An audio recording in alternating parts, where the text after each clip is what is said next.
But if any of you have tips on like how you've been able to make an appointment, or a site where you don't have to go through a lot to get the vaccine, let us know, because that's one of the things that I noticed is that a lot of us are getting access to it just through word of mouth. Because the online system, the like My Turn and the California site, is not the best. It's still there's still a lot of like issues with those things, and at least what I'm hearing in my area, they're very worried about the supplies of vaccines that they have, and a lot of sites are starting to only do second doses. I hope that that's not happening in Los Angeles, but I know where I'm at, they're starting to move to only second doses because they're afraid that they're not going to have enough supply for the first and second doses. So I'm like, we need, if you're eligible, get your first vaccine ASAP. Um, but yeah, and I think several of you have already had it, and I don't think there's anybody in here that's had a terrible experience with it. So all right, okay, now I will end my public service announcements and go on to class announcements. So let me go to our website.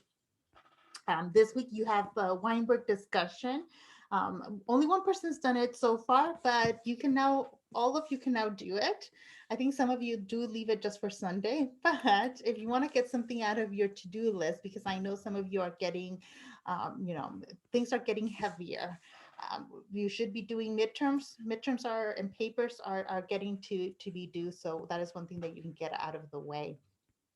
But today, I'm not going to spend a lot of time because I do sense that not just with you guys, by the way, but with all of my classes that are in the afternoons, I sense just the amount of energy has gone down, right? And I think a lot of it is tired of Zooms and tired of the pandemic, and also just maybe just plain tired by the end of the day. So I don't plan on taking up too much time, but I want to start talking about the next activity you're going to have due, which we will talk about next week as well. But your next bigger assignment is to create an activity that can be used in class.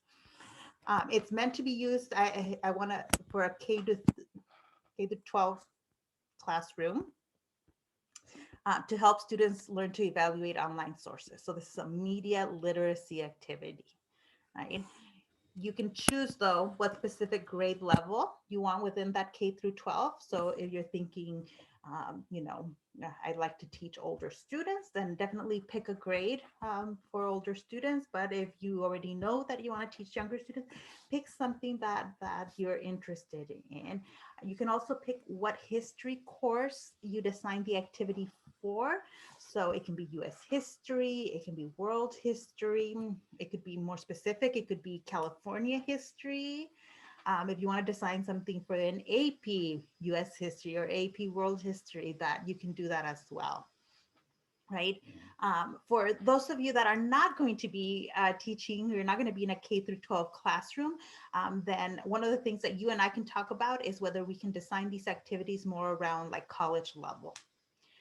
Because even if you're not going to be teaching, if you are going to be going to graduate school, for example, one of the things you will probably have to do is TA, maybe a teaching assistant, and that's where some of these activities might have a better shot of coming in handy later, right? How many of you have never ever done an activity like a lesson plan for a class?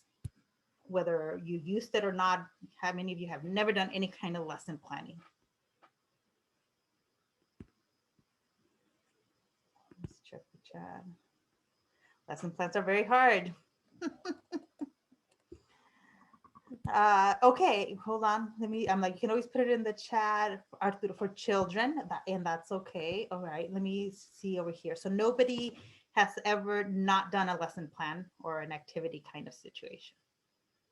Okay, I'm like, because if I have anybody who has never done it, then I'm pretty flexible. I know that the way you do it in some of your credential program or more teaching focused courses might be a little bit different. So this is where like the format of how you do the activity, I'm going to be flexible on. right? Whatever you're more comfortable with is okay with me. What I want in this class is to focus on the history aspect of it so that the format of how you lesson plan doesn't matter to me. I do want some things though that everybody should have in their activity. So something like a background information, right? Like what you would do with the students before you give them this activity, right? Would you be lecturing or would they be reading a chapter, reading something else? What is the background that is needed in order for your activity to be useful in a classroom?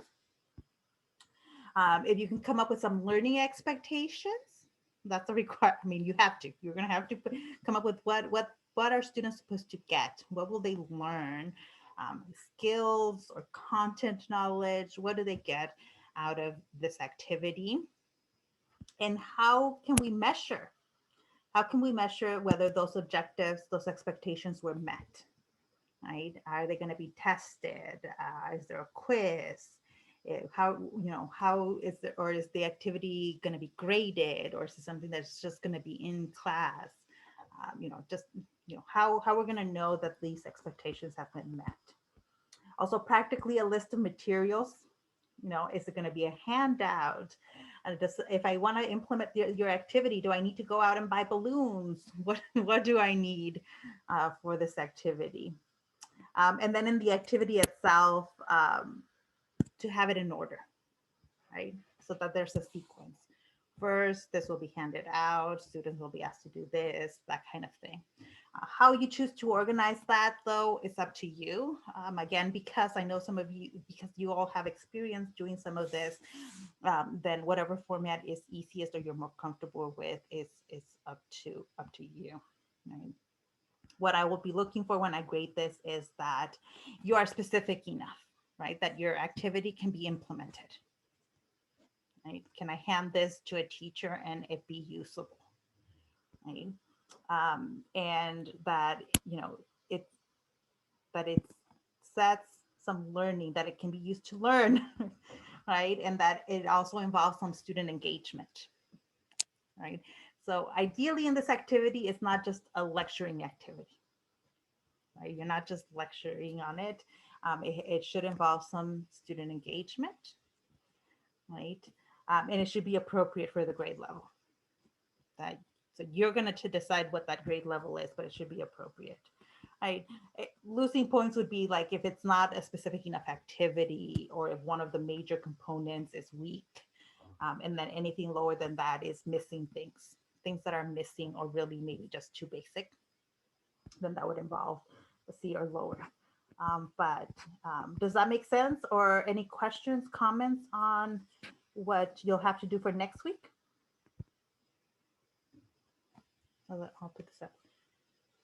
No, does that make sense? Yes, no, maybe? Yes. Like, you can tell me. Okay, because if it doesn't make sense, I want to know, right? Because otherwise, then I can adjust the activity. So then let's start with what is media literacy? If I'm going to have you write a media literacy activity, what in the hay is media literacy?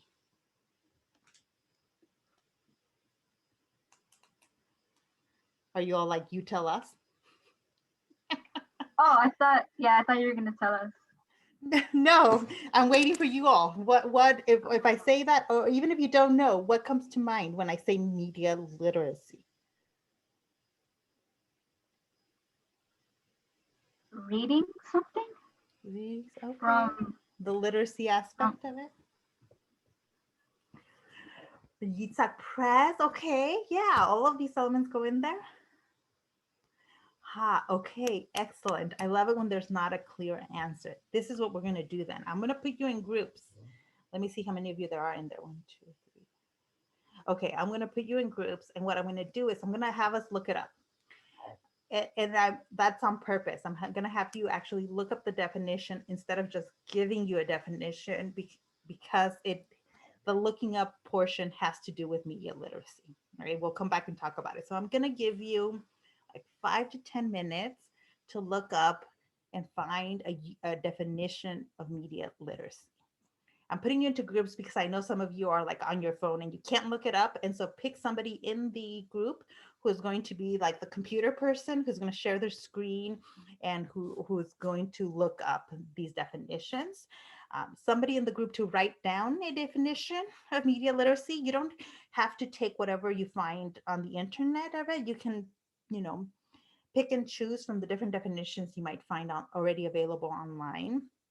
And then everybody else in the group should be one helping to word that definition and also, you know, helping to pick which one, what's useful to you as you just from scratch looking up a definition of what is media literacy. Does that sound all right? So you're going to give me a written definition of what is media literacy, but I'm going to ask you to use more than one source, basically. Use more than one source.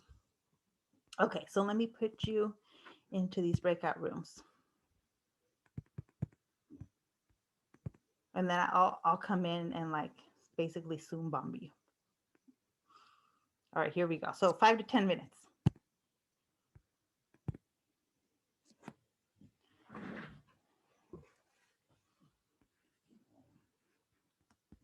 So you should all be getting messages asking you to go to the breakout room.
Hi everyone. So you guys are at the understaffed group. You only have 3 people in here. So how are you doing at finding a definition? So I just searched it up online and I got the first result, which is from the Wikipedia. It mentioned that it's like the ability to access, analyze, evaluate, and create medias in varieties of forms. So Have you guys talked about that definition yet? not yet. Okay, then that's what I'll do. Great. Then if you could copy and paste that one maybe in the message so everybody can see it, that would be great. And then you guys decide what does that mean, and also can you put it in words that are understandable? Right? Can you come up with a sentence that defines it a little bit more clearly? Because that one's got a lot of parts to it. Yeah, it's too it's too like awkward. It's like I couldn't even like figure out. So like, can you do it like easy? Sometimes search up the results, which is like the appear on the Wikipedia is always showing up like kind of weird. It Yes. gives the answer, but sometimes it doesn't let you understand. Actually, what you just described, I might ask you to share with the class as a whole, because what you described is part of the media literacy process. What media literacy is supposed to help us do is to, part of it is that evaluate online sources. And I'm like, you're thinking through the exact right things you're supposed to be. Okay, so I So still didn't. Uh-huh. no. So you're on the right track. So you all need to discuss, do you like this definition, or do you want a different one from a different site, or can you put this sentence into your own words, basically? I'm probably gonna search up on like other sites because like I think this one is like too fraud is like not really clear. Okay, perfect. All right, I'll let you guys do that then. Do that together. And then in a few minutes, or in like 5 minutes, I'll bring you all back. I'll go annoy other groups. Yeah. Hi, everyone. How are you guys doing? Have you found a definition that's usable? Yeah, Arturo came up with a really good one. Okay, can I hear it? Yeah. A second. Media literacy is the ability to identify different types of media and understand the messages they sending. Kids take in a huge amount of information from a wide array of sources far beyond the traditional media, TV, radio, newspaper, and magazines. Okay, so I guess, have you guys decided if that's the exact wording you like? Do you like that wording, or does it need to be simplified in any form, in any way, or clarified? No? Is it good as it is? I like it. I don't know. No, okay, that's fine. Then as long as you'll decide, then somebody needs to be able to explain what they liked about it, and where they found it.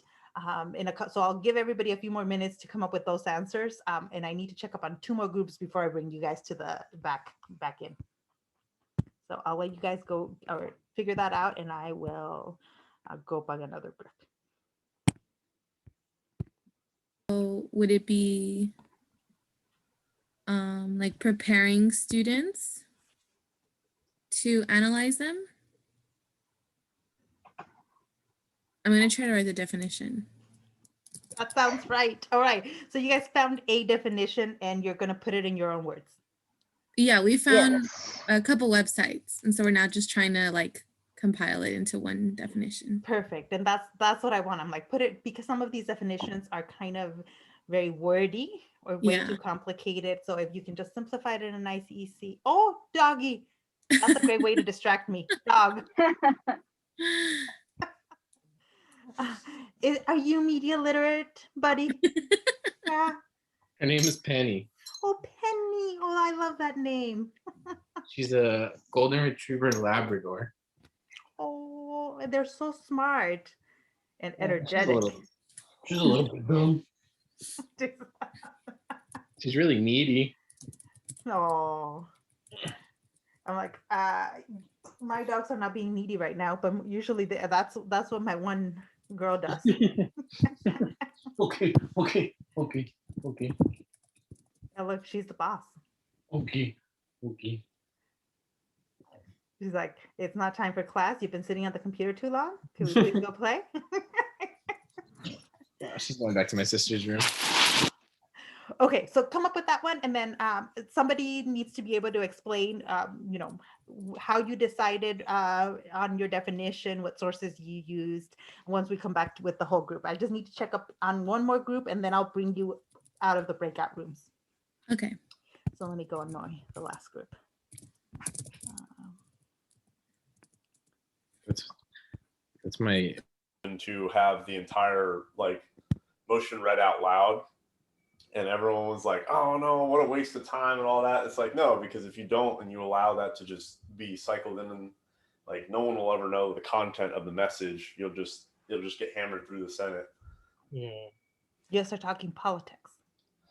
Yeah. Yeah, a little In bit. terms of media, Media- we're talking about how media is like the way you have to read it and look into it is way different than it was back then in terms of like now like because if we're talking about like reading media, we still have to keep into account things like Twitter, like social media, Distortion of and the the things media. where you have to like you can't just take it at face value. You kind of have to look at the whole thing in its entirety, and that's what we're kind of getting at in terms of like media literacy. You have to you have to question like, is this the whole thing? Like, what am I missing? Where's the context? Things like that like matter. That's exactly what it is. Yeah, and it's a huge problem now, right? With a lot of misleading and just plain wrong information that gets shared and amplified out on the QAnon. internet. Yeah. And I'm like, we're seeing how it is actually, it's a social problem, it's a political problem because it ends up impacting so many different parts of our lives. So, all right, I'll give you a few more minutes. So you just need to be able to give me that definition and then tell me how you came up with the definition, if you're taking it from a website or if you worded it in your own words, what sources you used to come up with it. Thank you.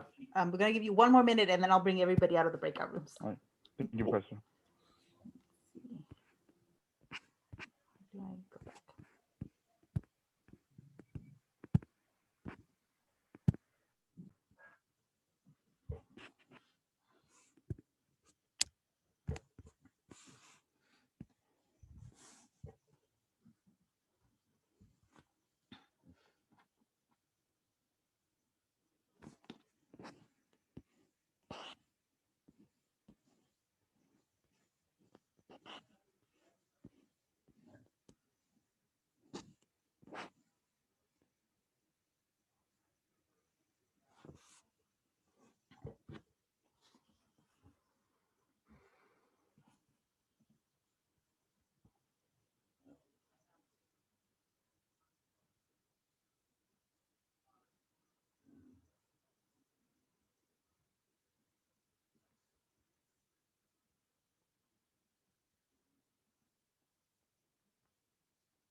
Hello, you're all coming back.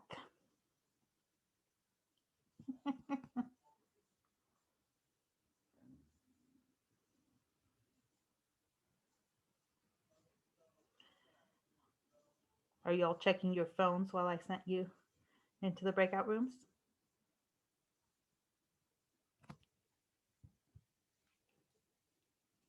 This semester has been a lot less crazy in terms of the political stuff. One semester, like every time I walked into a room, I was like, what has happened in politics? Somebody tell me. This time, I don't expect much developments.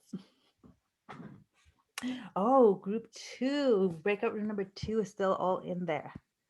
They must be furiously typing. Okay, I think you're all back now. Yeah, you're all back. So I'm sorry that I think group 2, Brianna, Carla, Maria, and Anil, I think you were still working on it. So we'll just do the best we can. So as we're all talking, put in your definitions of media literacy up in the chat. And then we'll start discussing the definitions and then why had you do this the way I had you do it. Right. Hopefully at this point too in your careers as students, you can identify the kinds of tricks and strategies that your professors are using with you all? Wait, nobody's putting in their media literacy. Okay, who wants to talk about their definition first?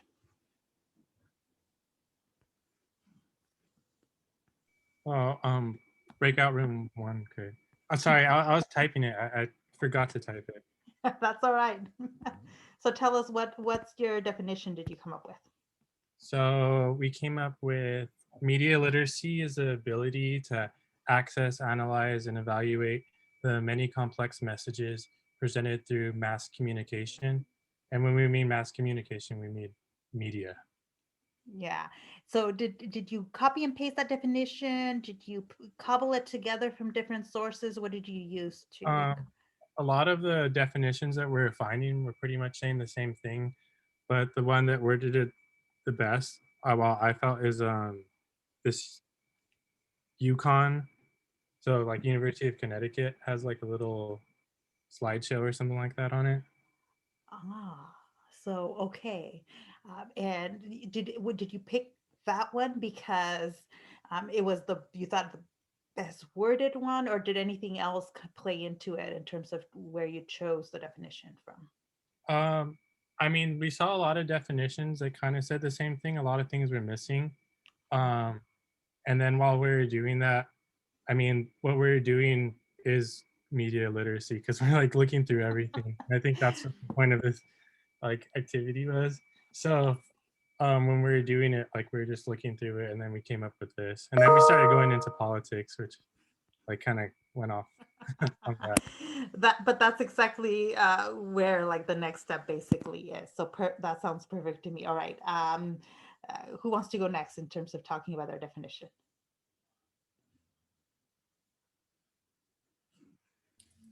I think we were in group 2. Okay.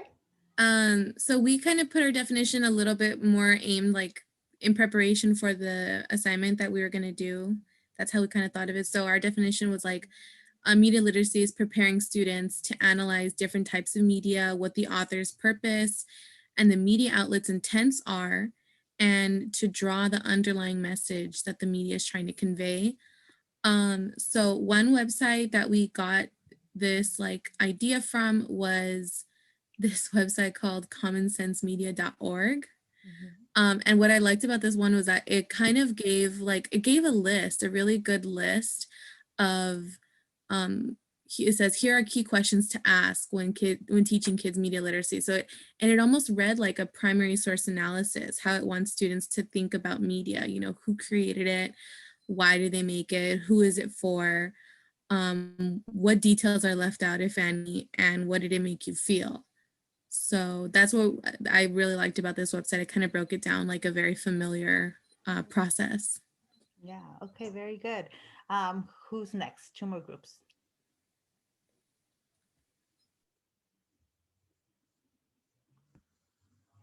Even if you don't have it worded, at least give us what you all talked about when it came to media literacy.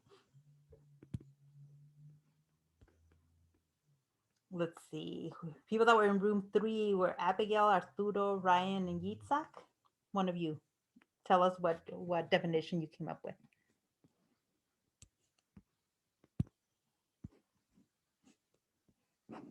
No one?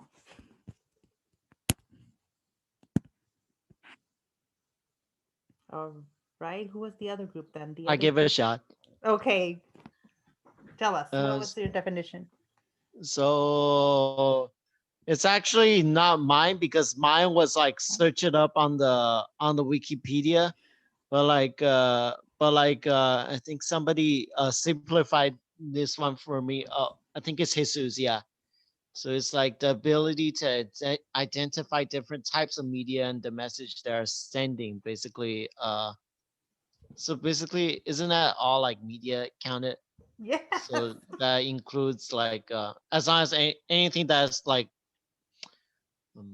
what should I say? It's like anything that is defined as media could be counted as like the media literacy, isn't it? Yeah, I can. And then what you all were talking about when it came to the Wikipedia definition of it was really interesting, because you all looked at the Wikipedia definition and you didn't quite like it, right? Do you want to tell us why that one didn't quite work for you? What you were finding when you were looking at Wikipedia? Cause I feel like it's not really how should I say it's kind of unclear. It doesn't state like anything that's like um damn, I'm out of words. So it's like It was too wordy, right? Like what we were had to yeah, say it's was too too wordy. wordy, and it was something that if you gave a kid that, they're not going to know what the hell you're talking about. They're like, what are you really actually talking about? And you were also noticing that sometimes Wikipedia actually is not helpful, even in the sources that they're citing is not super helpful. Yes. Yeah. And that is so fair, because I do tell students, right, Wikipedia can actually be very useful. When I'm looking up dates or somebody's full name, I Google it, and oftentimes the first thing that comes up is Wikipedia. And, I'm not going to be using it to write a paper, but I'm using it to reference information, and that's perfectly valid. But sometimes Wikipedia is not super helpful, right? Um, all right, the last group, do you what or tell me what you were noticing when you were looking through the different definitions of media literacy. Is that our group? Yes. Okay. So the definition we came up with was media literacy is basically the ability to sort of teach how to apply critical thinking to decoding and understanding messages in media.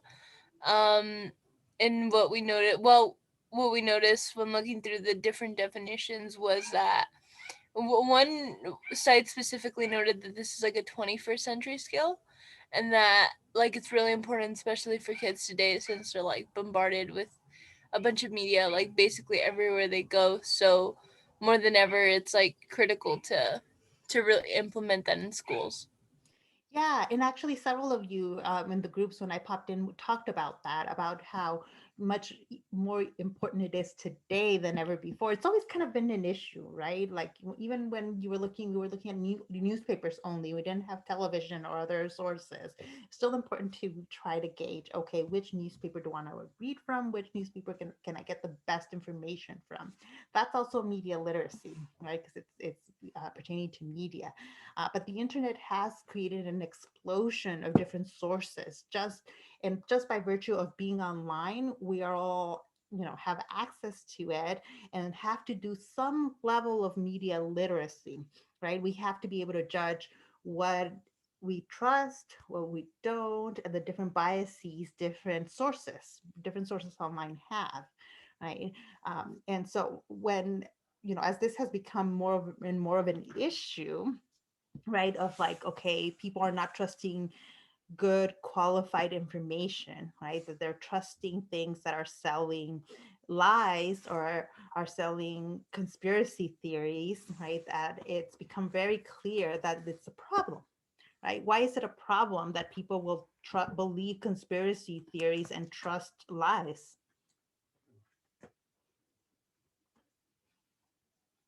Me and my brother have this conversation all the time.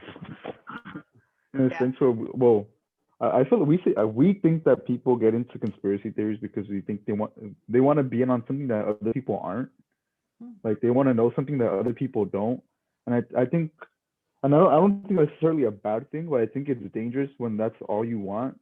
In a sense where like I think about it, like for history, people want to interpret history a different way. That's why people like interpret history like, oh, like this is a perspective that people don't talk about. But I think when you start trying to do that by omitting information and ignoring other information that kind of debunks all of these things, I think that's when it gets a little bit like not a little bit, when it gets really like questionable and dangerous. Yeah, and let's get really political, right? The height, the example of all this became the Trump administration and the fact that they were taking down research that their own scientists had done, that they were selling false information, right? That a lot of people that call themselves, his supporters, just rely heavily on sources that are not trustworthy, and it has had an impact on politics and on what politicians do, right? Their behavior. All of a sudden, a politician straight out lying to the public is not a problem anymore because their supporters believe the lie, right? And it's not just a Trump problem, it's a problem all over the political spectrum that people are believing lies. Oh, yeah, O'Neill? My Same coworker as, oh, had sorry. asked me to. He was asking me. He was like, do you think even after what Ted Cruz had done when he went to Cancun and fled Texas, do you think they would still vote for him?" And we had a conversation. I just told him I was being honest, that I don't think people are smarter, not to be rude or think that we're smarter than anybody, but I don't think they're smart enough to realize that there's a correlation between his actions and what he does and what he says, because they're all pro America, pro this, that they're going to do the best, they're going to do better than any other blue state. And I think it really boils down to they'll believe anything they want as long as they can demonize someone else for whatever they believe in.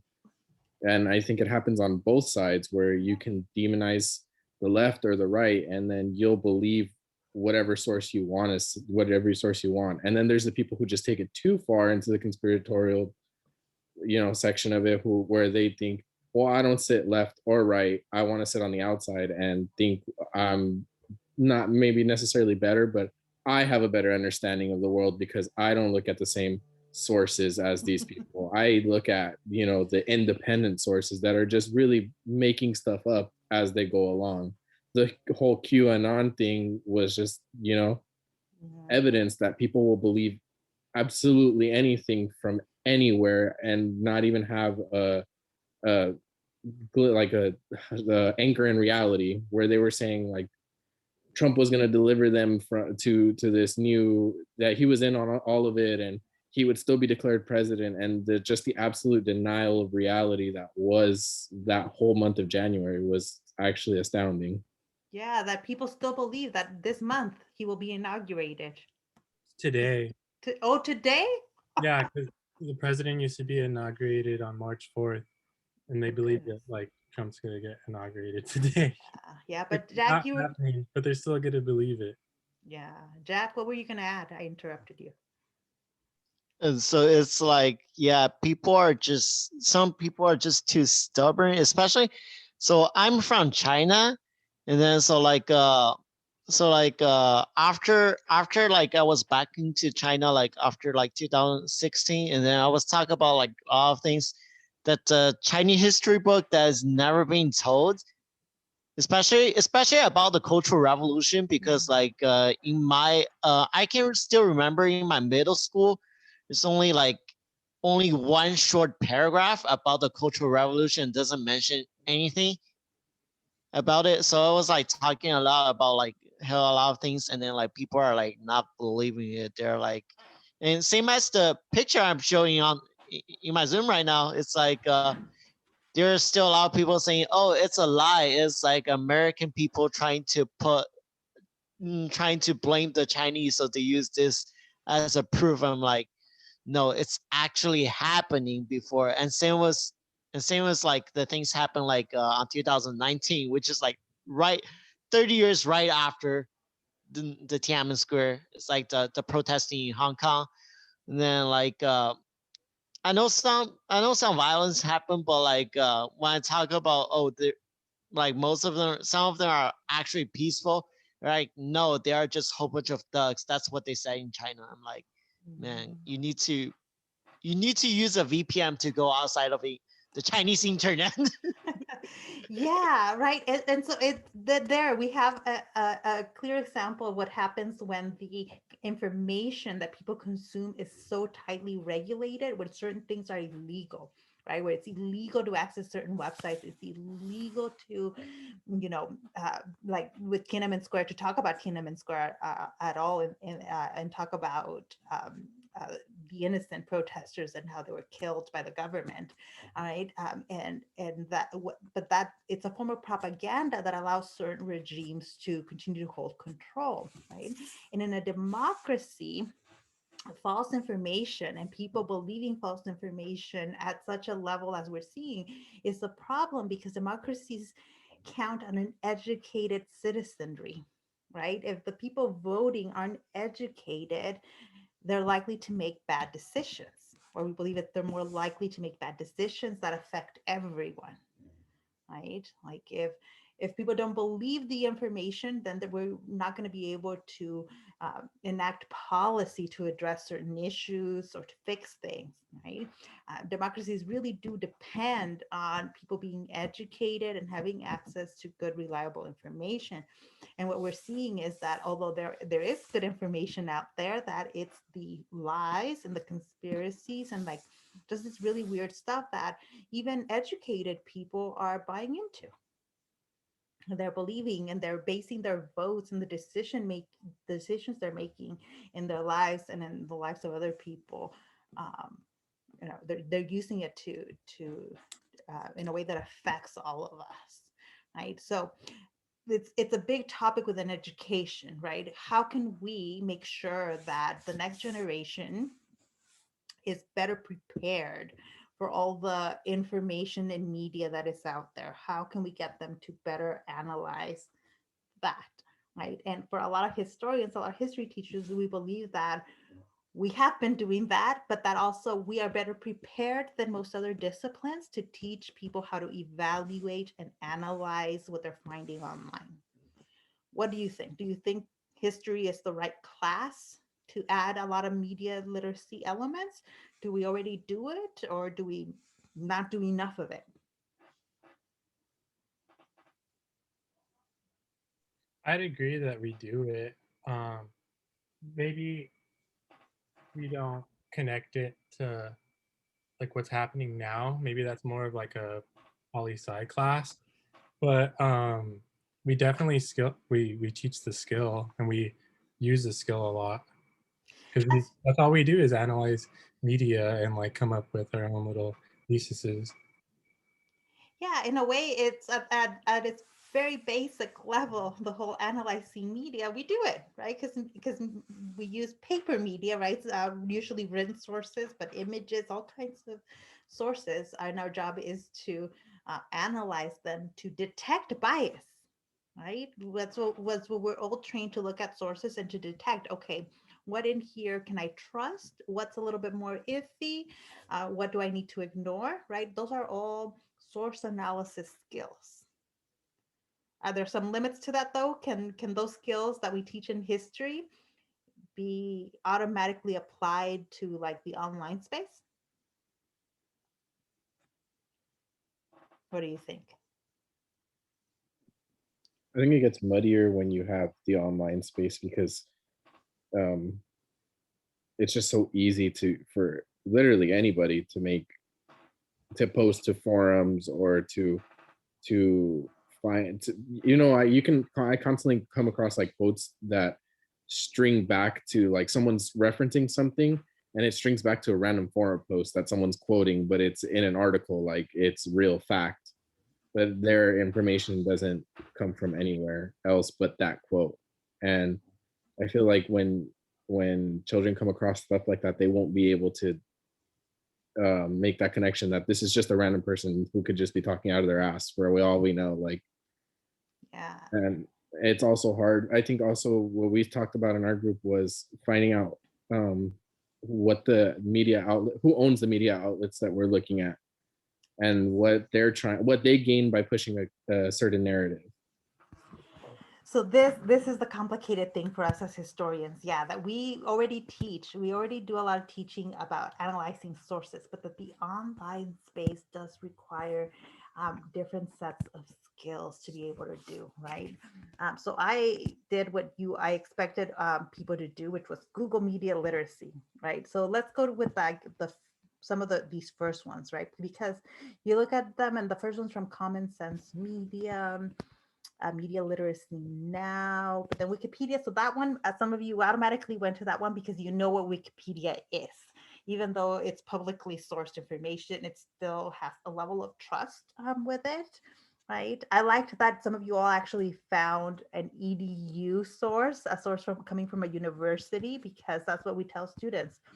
Something like that is much more trustworthy, right? But let's see, how trustworthy is Common Sense Media? Had anybody heard of this website before? I'd never heard of it, but you know, when I looked up media literacy, and I was like, okay, they do explain. Maybe the definition's a bit wordy, but right, the specifics here that they go into, I would agree with. I didn't find anything super problematic about it. But did anybody go and look up what media literacy, or, I mean, what Common Sense Media is, what the website is? No, this is the website. No. So I'm scared. No. But I don't know. Well, common sense, I don't know if they actually mean common sense or if they're referring to the Thomas Paine book, Common Sense. So that could already have like its little agenda, what it's going to tell you. The problem with a lot of these website names, yeah, is that they always pick names that don't sound terrible, right? They sound logical, they sound educated, they can be good. The name will sound good. So I'm like, okay, the first thing a lot of us might do if we're interested in more of finding out about what can I trust this website is look up how their definition, what do they do? And the Common Sense is the nation's leading nonprofit organization dedicated to improving the lives of all kids and families by providing the trustworthy information, education, and independent voice they need to thrive in the 21st century. All right, that sounds all right, correct? Doesn't sound terrible, but it doesn't tell us much. It's just more of like nice things, right? I always, if I'm really trying to dig more, I go into the about us. All right, let's go into the about us. What are you about? You're a trusted guide for fast checking the world. I don't even read everything. I'm legitimately doing what I normally do. I don't read every word, right? We skim. That's what we all do online now. They have programs. They have a Latino program. Okay.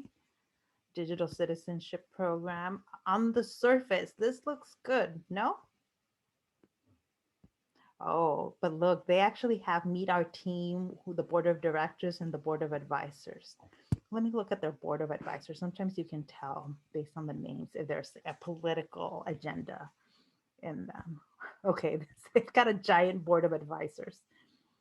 Some PhDs, Professor School of Education at Harvard University. So that's one thing that would make me think, okay, I might be able to trust these people. Any names in here that jump out as, I don't know about that name. Ramon Cortines. Oh, what do you know about them? He used to be the superintendent of LAUSD. Oh, there we go. Huh, that's interesting. David Plouffe, I know, Oh, he's a Democrat. Chelsea Clinton too. Chelsea Clinton, another Democrat. Huh, I wonder if I can spot any Republican names. Chief legal officer, some politicians. I wonder why there's someone from Zillow.com. There's someone from Zillow? Yeah, like if you go up higher, I think it's like Rich something. Ha, that's interesting. Okay. So see that this is under a family-friendly programming forum. That raises a red flag for me. But not most of these don't stand out to me as bad, especially since they have PhDs in here. Let me go to the board of directors. So not the advisors, but oh, okay, we get pictures with these. There's Julian Castro. I know who he is.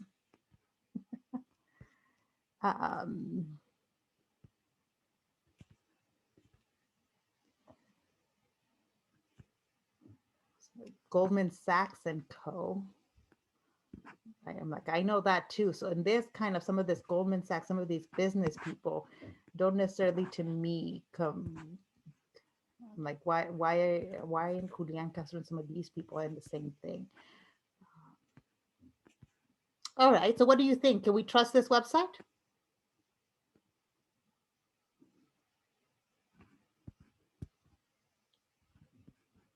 Give me a thumbs up if you think, yes, we can trust that. Maybe.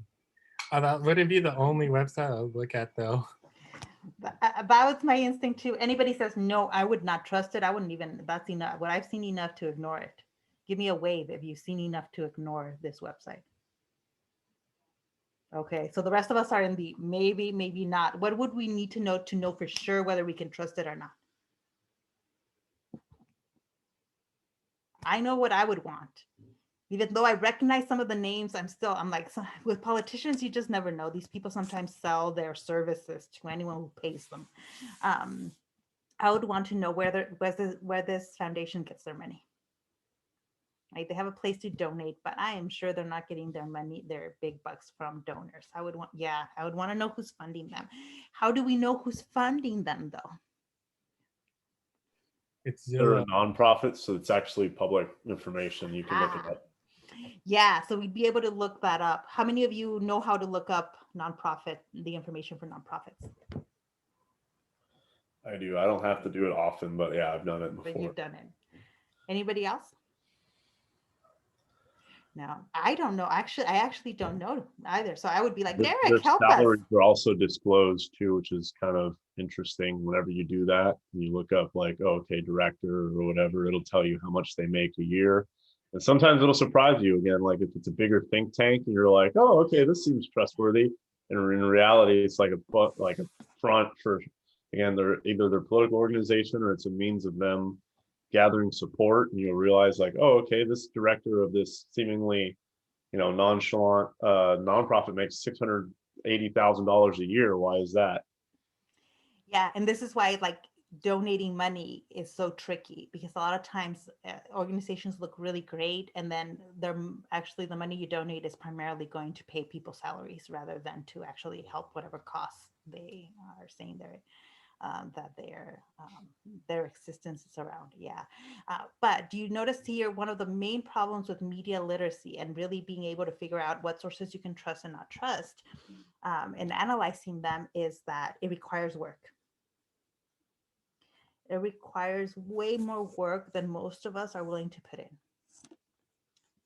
No? I think it does. Like already I'm thinking like, do I really want to go look up where this group is getting their money from? No, I don't know. Right? If I'm looking at other kinds of sources, it's easier to make a judgment, right? If I'm looking at Fox News, I already know what their bias is and what the political slant is. Same as if I'm looking at MSNBC or CNN, like I know though what their biases are. But with some websites, I have no clue. I've never come across them. And so it's harder to make a judgment about whether it's trustworthy or not. And that's a major problem that we come across of, and that it's not easy to apply necessarily primary source analysis skills to. Right? Research skills, some of your research skills can help you with this, but not necessarily just primary source analysis, right? I also, one of the things that I realized as I had sent you all into your breakout rooms was that, there are ways of accessing information that you are going to be more trustworthy, at least more than just a Google search. Did anybody go into the library website? So I'm like, I went into the library website, I typed in media literacy, there's all kinds of articles and even a book, where is it? No, just articles that are available online for me to read for free through the library. So why didn't any of you go into the library? Why you didn't think about that? I thought about it, but I think this is my biggest pet peeve when I was younger, like in high school, and teachers used to be like, use the library, like JSTOR, to figure out about like World War I, and then you would have like ultra specific academic articles like the history of, I don't know, hot dogs in World War II, and you'd have like 50 plus articles, and you'd have to like shift through them to find like a basic summary. It's so difficult. It is so annoying. So that's why when I saw the media literacy thing, I was like, if I can cross reference 3 different websites, I'm good. Like I just need to figure out the basics. Absolutely. That is the problem with like the trustworthy sources, the academic sources. In fact, I went on as you all were in your breakout rooms and I was like, well, let me look at, see if one of these can give me a definition. Some of these articles should have definitions of it. And automatically I'm like, all right, I'm not on campus, so I need to do this whole thing. I clicked submit on logging in and then this started happening, just rainbow wheeling. And you know what I did? I waited 30 seconds, probably less than 30 seconds, and then I just X'd out of it. And I was like, that is taking way too long. Right. Sometimes using this kind of reliable thing, one, is not practical in terms of the time you need to spend sifting through all this academic stuff to get to something where I just want a simple definition. That's trustworthy. And a lot of times, yeah, what we do is just online. And maybe if you are really thinking about things you can trust and not trust, then you wouldn't just use one, you'd use several and compare and contrast, right? And for the purposes of this assignment, by the way, it didn't matter. It didn't matter if you use that Common Sense website, if you use Wikipedia and other things, because this isn't something that you're likely to get a ton of wrong information on in terms of a definition of media literacy, right? You can look at 3 websites, compare them and see what overlaps. And then from that, get a very usable definition, right? If I'm looking up an assessment of a politician, it might be a little bit different. If I'm looking up different things, it'll be different. But with media literacy, you can just compare and contrast from different websites and you get something that is usable and trusted. But this is a hugely complex issue, right? So that was one of the main things that I wanted all of us to establish from the beginning. Media literacy is not simple. It's not simple. It's actually quite complex, and it's not just applying primary source skills, primary source reading skills. Right? So for Tuesday, we're going to read a chapter of this book in which Weinberg talks about media literacy and how actually he gave an activity to several different groups of people, and the historians failed the media literacy activity. They failed it. And these were not history students. These were historians, professors, people with PhDs in history failed the media literacy activity he gave them. But it turns out almost everybody he gave this activity to failed it. So I want you, when you get to reading this, I want you to pay attention to why he tells us that the historians failed this media literacy activity, and look at why certain people, a small number of people didn't fail it, and maybe how we can adapt some of those skills that he's going to talk about within history. Right? That's really the point of the media, having you write media literacy, a media literacy activity, is how can we apply those skills to what we already do in history, which has a lot of overlap with just general media literacy. So any other comments